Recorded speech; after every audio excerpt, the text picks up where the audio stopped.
JS recording studio Sukhdev चौक नेपाल। हमर साथी मोड़ हो गइल बाल फड़ से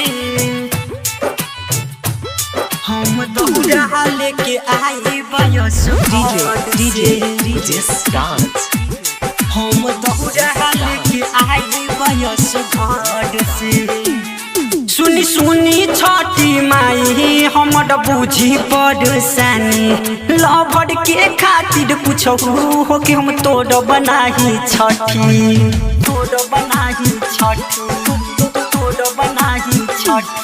सुनी सुनी छठी माई हमर बुझी परेशानी लभर के खातिर पूछू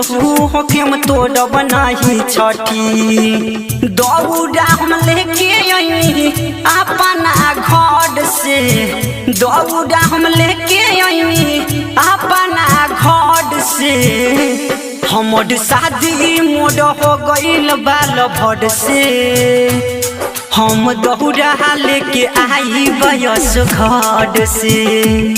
हमर शादी मोड़ हो गइल बाल भर से हम दौड़ा लेके आई बयस घर से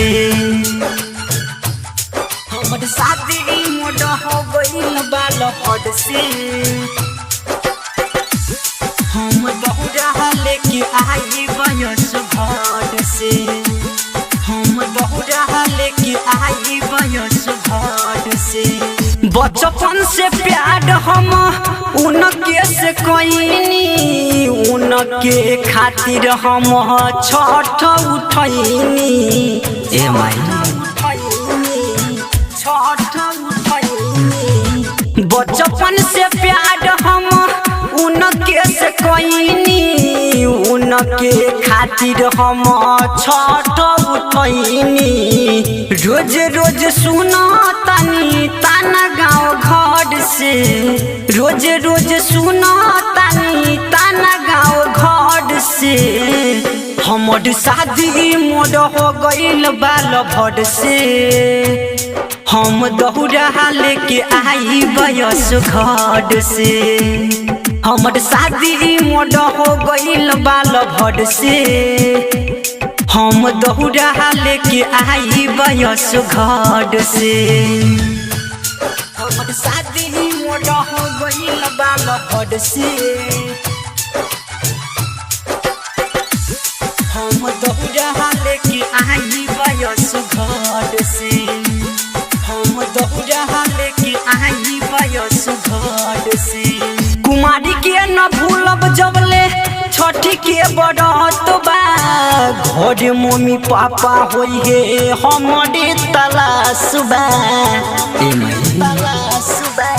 हमरे तलाश बा कुमारी के न भूलब जबले छठी के बरत बा